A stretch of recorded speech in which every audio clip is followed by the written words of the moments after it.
Assalamualaikum warahmatullahi wabarakatuh.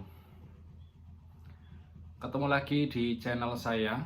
Alhamdulillah wassalatu wassalamu ala rasulillah. Hari ini saya ingin membahas satu poin penting tentang kebutuhan kita terhadap parfum.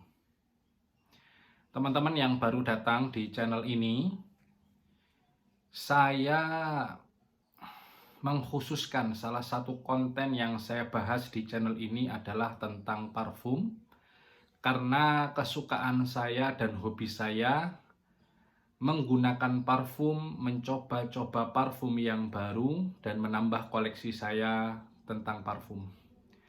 Maka hari ini saya ingin sharing dengan kalian, para subscriber saya, para penonton saya, tentang betapa pentingnya kebutuhan kita tentang parfum.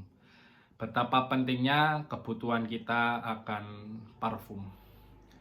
Pertama, dari perspektif agama, saya adalah seorang muslim. Teman-teman mungkin juga yang menonton ini sebagian besarnya adalah seorang muslim. Bagi seorang muslim, parfum adalah sesuatu yang istimewa karena dia merupakan amalan yang sunnah. Mendapatkan pahala bagi seorang muslim yang berwangi-wangi menggunakan parfum, ketika dia niatkan menggunakan parfum itu mencontoh Rasulullah Shallallahu Alaihi Wasallam. Rasulullah adalah seseorang yang sangat wangi. Tubuhnya sendiri wangi, badannya wangi. Ini bisa dilihat dari beberapa riwayat. Ada seseorang yang mengambil tetesan keringat beliau ketika sedang tidur, dan beliau kemudian bersaksi bahwa keringat Rasulullah sangat wangi. Tetapi di luar itu Rasulullah sendiri menggunakan parfum. Ada 2 parfum setidaknya yang kita tahu pernah digunakan oleh Rasulullah Shallallahu Alaihi Wasallam. Yang pertama adalah misik, yang kedua adalah ember. Kedua parfum ini disebut oleh lisan Rasulullah Shallallahu Alaihi Wasallam di dalam riwayat-riwayat yang sahih. Maka menggunakan wewangian dalam rangka meniru Rasulullah Shallallahu Alaihi Wasallam itu adalah sesuatu yang sangat baik, sesuatu yang sunnah dan mendapatkan pahala. Maka bagi seorang muslim rasanya tidak pantas kalau kita tidak berparfum. Apalagi sebagai seorang laki-laki, kita ini disunnahkan menggunakan parfum.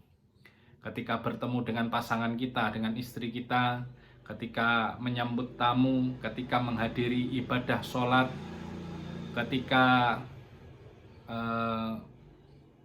menghadiri acara-acara keagamaan, maka kita disunnahkan untuk berparfum. Untuk laki-laki, saya laki-laki tidak ada batasan dalam berparfum. Kapan saja, di mana saja, bertemu siapa saja, kita disunnahkan untuk berparfum. Tetapi untuk yang ahwat, untuk yang wanita, tentu ada batasan-batasannya. Tidak boleh seorang wanita menggunakan parfum keluar rumah, bertemu dengan orang non-mahramnya, kemudian sampai tercium parfumnya yang dia pakai. Maka batasan inilah yang menjadi panduan seorang ahwat menggunakan parfum yang tidak terjangkau oleh orang kecuali orang-orang yang mendekatinya secara syar'i, yaitu suaminya atau mahramnya. Jadi nanti akan ada istilah teman-teman, parfum nisa, parfum ahwat, yang memang kalau dari jauh tidak tercium, tetapi ketika mendekat sedekat mahram atau suaminya, maka tetap tercium keharuman dan wewangiannya. Kemudian yang kedua, di luar perspektif agama, dalam perspektif hubungan sosial, hubungan profesional, ketika kita menggunakan parfum itu akan memudahkan kita untuk berinteraksi secara sosial dan profesional. Ketika kita berinteraksi dengan teman, sahabat, kolega, tetangga, teman ngaji, teman sholat, hubungan-hubungan sosial kita akan sangat membantu ketika kita dalam kondisi wangi. Apalagi di dunia profesional ketika kita berhubungan dengan rekan bisnis, dengan teman kerja, kolega, dengan orang yang punya hubungan profesional dengan kita, maka wewangian atau parfum menjadi sesuatu yang sangat penting. Itu menunjukkan kondisi kita, menunjukkan kebersihan kita, menunjukkan kita adalah orang yang sangat perhatian terhadap diri kita, dan itu akan membantu kita untuk membuat deal-deal bisnis, membantu kita untuk melancarkan usaha kita karena orang merasa nyaman berdekatan dengan kita. Tentu hal ini dibantu dengan hal-hal yang lain. Jadi parfum adalah salah satu bagian penting ketika kita berinteraksi. Kemudian yang juga penting harus kita bicarakan adalah bagaimana cara kita memilih parfum. Teman-teman, memilih parfum itu sangat penting karena tidak semua parfum cocok dengan kita. Tidak semua parfum itu nyaman untuk kita. Maka kita ini harus memilih parfum yang akan kita gunakan untuk sehari-hari ataupun untuk acara-acara yang sangat penting. Pertama, tentu yang paling penting ketika kita ingin mencari parfum untuk diri kita, untuk kita gunakan adalah pilihlah parfum yang membuat kita nyaman.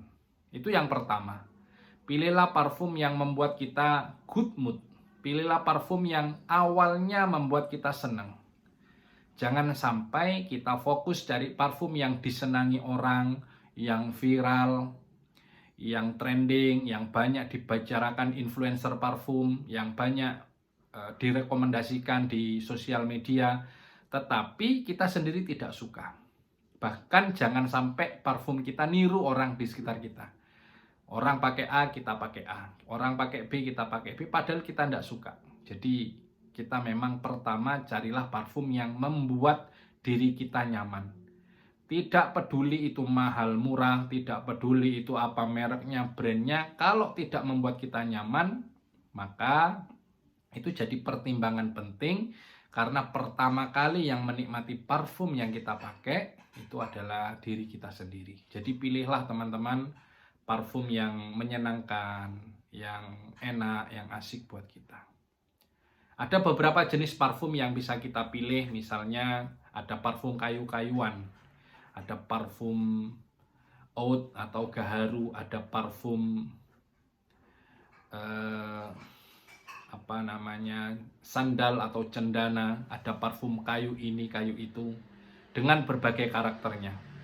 Atau ada parfum buah-buahan dan bunga-bungaan dari tumbuhan. Ada dari putik bunga jakfaron, ada dari citrus, ada parfum dari tobacco, ada parfum dari stroberi, ada jenis parfum dari melati dan sebagainya. Itu jenis kedua. Ada lagi jenis yang dari hewan-hewanan, misalnya misik, ember, dan lain sebagainya. Maka pertama memang nanti dalam memilih parfum ini kita harus banyak eksplorasi, mencoba-coba parfum. Jadi silahkan disimak influencer, youtuber, tiktoker, selebgram dan lain sebagainya yang merekomendasikan parfum.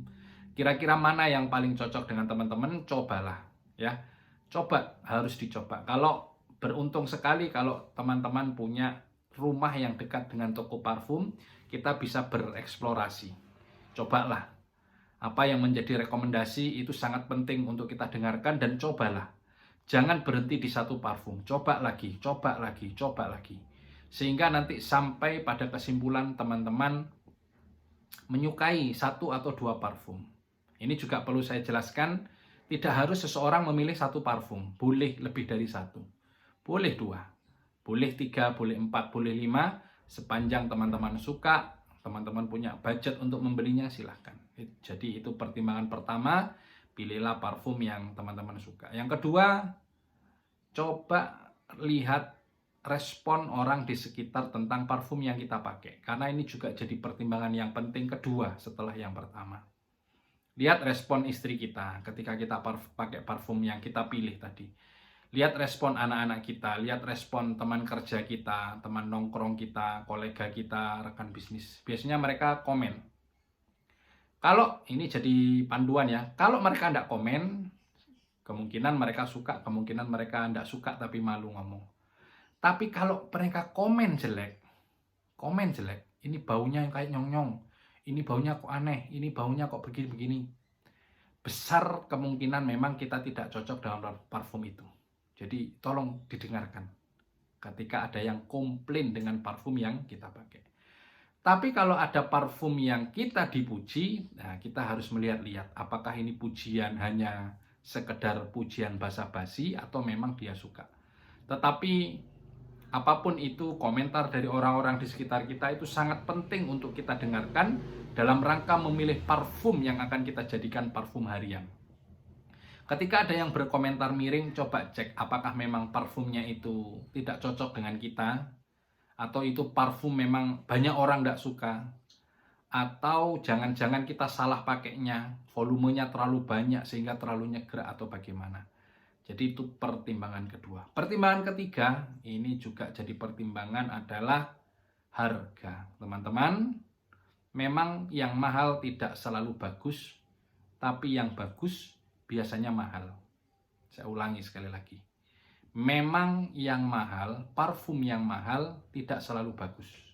Tapi parfum yang bagus biasanya mahal. Mudah-mudahan teman-teman bisa mengerti. Jadi memilih parfum ini adalah perjalanan petualangan yang tidak pernah berhenti.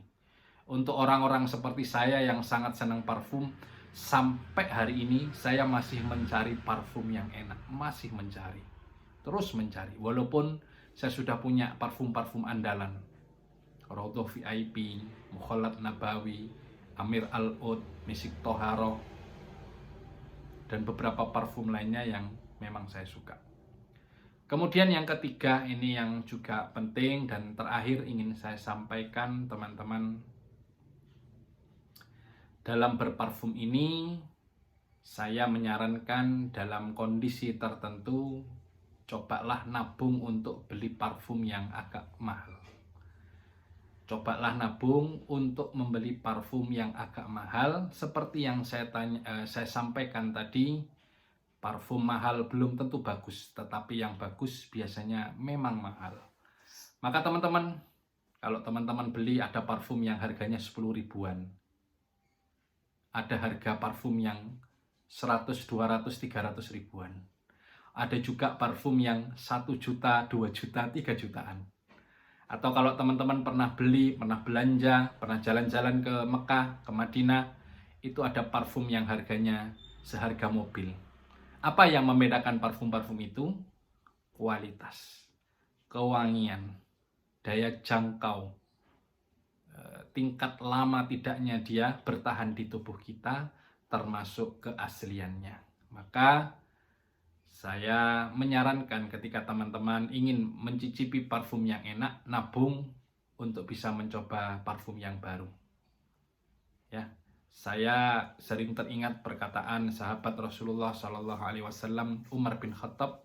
Beliau terkenal seorang sahabat dan sekaligus pemimpin dan khalifah yang sangat sederhana, zuhud. Beliau meninggalkan dunia. Sampai-sampai kita melihat beliau ketika bajunya robek, beliau jahit. Beliau tidak punya banyak baju, tetapi salah satu yang saya ingat ada perkataan beliau mengatakan dalam terjemah bebasnya, salah satu hal yang tidak merugi ketika orang mengeluarkan uang agak banyak untuk membeli parfum. Terjemah bebasnya begitu.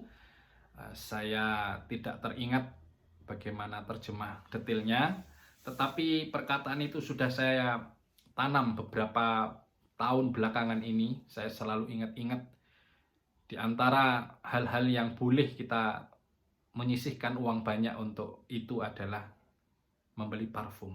Sebagaimana di tempat yang lain kita juga berhak sebenarnya untuk membeli baju yang baik untuk sholat, untuk ibadah, membeli makanan yang enak, bergizi untuk keluarga kita, tidak ada masalah. Membeli sesuatu yang mahal ketika kita memang punya uangnya, tidak ada masalah. Dan salah satunya adalah membeli parfum. Ayo kita coba, saya pun sedang mencoba memberanikan diri ngumpul-ngumpulkan uang, beli parfum yang agak mahal, supaya bisa merasakan sensasi yang berbeda. Terima kasih teman-teman, selamat menjalankan puasa di 10 hari terakhir. Assalamualaikum warahmatullahi wabarakatuh.